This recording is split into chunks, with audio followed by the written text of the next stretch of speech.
Bagaimana cara meminta maaf kepada suami yang sudah meninggal? Apakah orang yang meninggal itu mati seperti matinya kayu nih? Orang menganggap kalau udah meninggal tak bisa minta maaf lagi. Kenapa? Karena sudah mati. Kita tak pernah mati. Di alam roh kita hidup. Masuk ke alam rahim, hidup. Masuk ke alam dunia, hidup. Masuk ke alam barzah, hidup. Masuk ke alam akhirat, surga neraka, hidup. Tak pernah mati.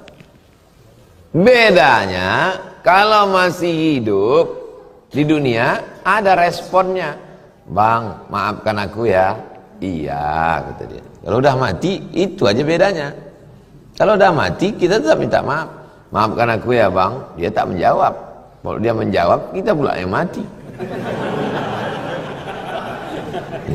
Jadi tetap minta maaf. Orang dia mendengar kok.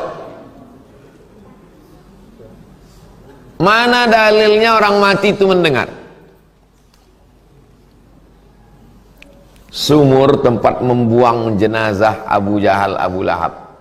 Datang Nabi ke situ. Qad wajadtu ma fa'ala rabbi haqqa, hal wajadtum ma fa'ala rabbukum haqqa, kata Nabi. Aku sudah mendapati apa yang dijanjikan Tuhanku ternyata benar. Apakah kamu sudah mendapatkan apa yang dijanjikan Tuhan kamu? Antum ziarah ke makam koruptor. Terus antum bilang sama dia, wajadtu ma fa'ala rabbi haqqa, hal wajadtum ma fa'ala rabbukum haqqa. Hai koruptor-koruptor, aku sudah mendapatkan janji Allah padaku. Apakah kalian sudah dapat? Kalau tak ada, dia kenapa Nabi ngomong? Dalil kedua, waktu ziarah ke kubur. Itulah enaknya tinggal di jalan Kamboja ini.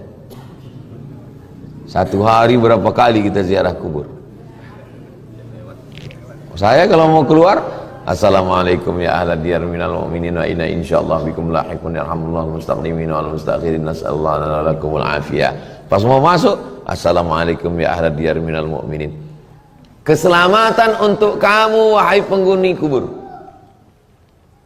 Untuk apa doa selamat kalau orangnya tak ada? Itu menunjukkan mereka ada. Tak mungkin yang didoakan itu batu nisan. Tak mungkin yang didoakan itu buluh bambu yang ada tumbuh di situ. Yang didoakan itu ada. Cuman bedanya orang hidup merespon, orang mati tak merespon. Malah kadang-kadang orang mati merespon, yang hidup tak merespon. Orang mati itu bisa datang melalui mimpi. Ku maafkan semua dosa-dosamu, gitu dia. Kalau mau baca kitab yang paling banyak tentang manamat, manam tidur, manamat tentang mimpi-mimpi, nama kitabnya Ruh. Sudah diterjemahkan bahasa Indonesia ROH, Roh. Nama penulisnya Imam Ibnu Qayyim Al-Jauziyah. Bermimpilah ulama, berjumpa dengan ulama. Macam mana keadaan kau di sana? Aku dibawa burung-burung surga terbang hinggap ke lampu-lampunya. Bermimpi seorang ulama, berjumpa dia dengan kawannya suatu malam. Kata kawannya dalam mimpi itu, tolong kau datang ke rumahku, pergi ke dapur, di situ ada tembikar dari tanah liat, di dalamnya ada emas, tolong bayarkan hutang. Kesimpulan, didatangi kesimpulan, betul ada hutang si anu? Iya. Pergi ke dapurnya, ada emas di situ. Itu menunjukkan orang hidup sama orang mati masih berkomunikasi, tapi tak bisa di-request. Itu aja bedanya.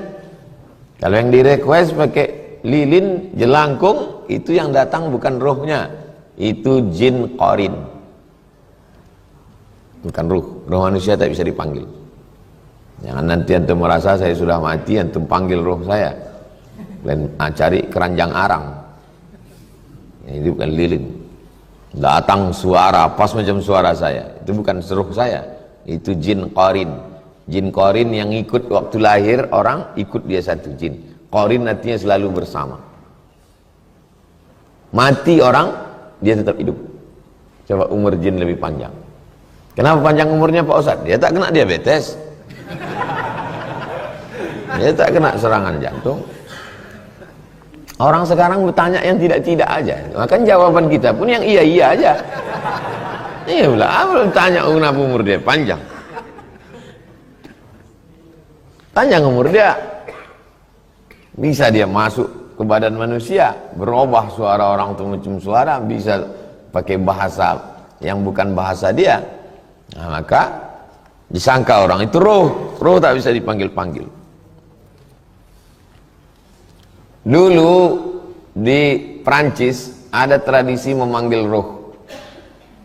Waktu itu ulama dari Mesir karena berkelahi sama raja pergi ke Mesir. Namanya Syekh Muhammad Abduh, meninggal tahun 1905, yang mendirikan Universitas Kairo. Pernah jadi mufti Mesir karena berkonflik dengan raja, lari ke Prancis. Berdua sama Syekh Jamaluddin Al-Afghani. Sampai di sana ada tradisi orang di Prancis waktu itu manggil roh. Jadi rupanya 100 tahun orang Prancis itu pun masih main jelangkung juga. Datang Syekh Muhammad Abduh, ditawari orang tuh, Muhammad Abduh mau minta roh siapa? Kata Syekh Muhammad Abduh, tolong panggilkan roh Nabi Isa. Aku mau nanya sama dia, apa betul dia mati disalib?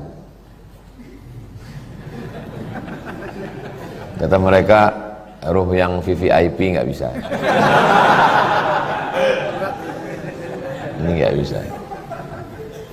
Orang kalau cerdas, dia tak perlu macam-macam untuk membantah. Simpel aja. Bumerang namanya. Senjata orang itu dipakai. Ada sebuah seminar tentang menyatakan apakah Syiah sudah ada di zaman Nabi. Narasumbernya Ahmad Dedat. Datang dia, dibawanya sepatunya, diletakkannya dia di meja. Meja narasumber, sepatu letakkan sini. Tanya sama panitia, kenapa Tuan Syekh letak batu sini? Saya mendengar ada orang ngomong katanya Syiah di zaman Nabi itu suka nyuri sendal. Mana ada Syiah zaman Nabi? Oh, udah selesai ya. Kan itu inti seminarnya kan. Jadi meminta maaf kepada orang yang sudah meninggal, kita tetap minta maaf. Maafkan saya.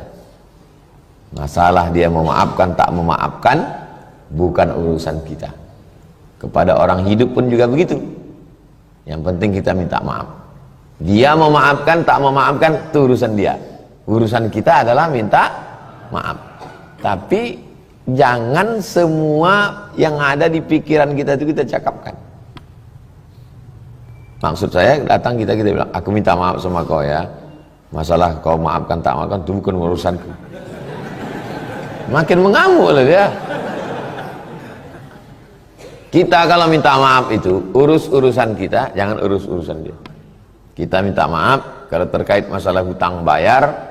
Nah, setelah itu terserah dia, mau dia maafkan atau tidak, itu urusan dia. Jangan urus urusan kita. Kalau ziarah kita ke kubur cemana? Pertama ucapkan salam. Assalamualaikum ya ahla diyar minal mu'minin wa inna insyaallah bikum lahiqun yarhamullahu mustaqdimina wal mustakhirin nas'alullah lana wa lakumul afiyah. Habis itu baca yang 10 tadi.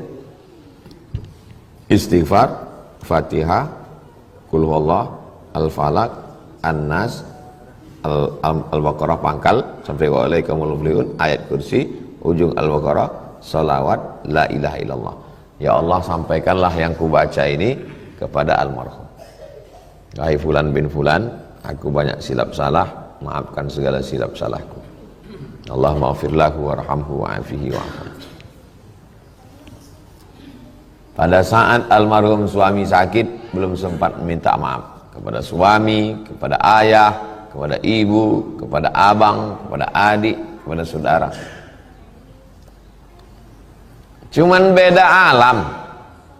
Kita alam dunia, dia alam barzakh. Barzakh itu artinya pemisah. Ini dunia, ini akhirat. Ini akhirat, ini dunia.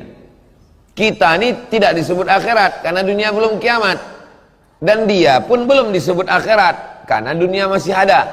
Pemisah antara akhirat dengan dunia namanya barzakh. Barzakh itu pemisah. Ini air sungai Siak, ini air laut Selat Malaka. Air laut ini tak masuk ke darat, air darat ini tak masuk ke laut. Ada pemisahnya, maka tak asin air sungai Siak ini. Kalau tak ada pemisah masuk kemarin asin lah ini, semua mati kita.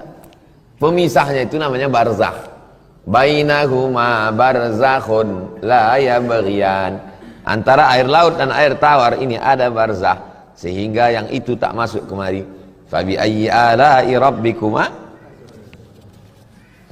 namanya alam barzakh.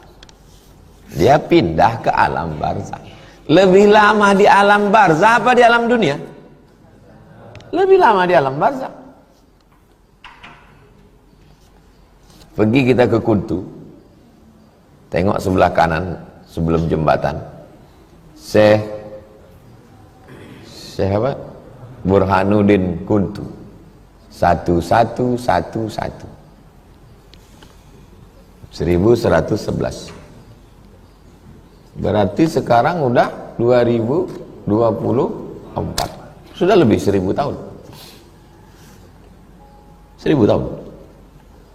Berarti di alam barzakh. Imam Al-Ghazali meninggal 505. Sekarang sudah 1445. Imam Syafi'i, Imam Nawawi 676. Sekarang sudah 1445. Berapa lama di alam barzakh? Pikirkanlah apa yang mengalir selama ribuan tahun. Imam Nawawi, tidak pernah dunia ini kosong dari orang baca kitab Riyadhus Shalihin. Memang dia tak ada anak, dia tak menikah, tak ada anaknya. Waladun sholihun tak ada. Tapi kitab Riyadhus Shalihin dibaca orang seluruh dunia. Pikirkan apa yang mengalir selama di alam barzakh. Karena di alam barzakh jauh lebih lama daripada di sini.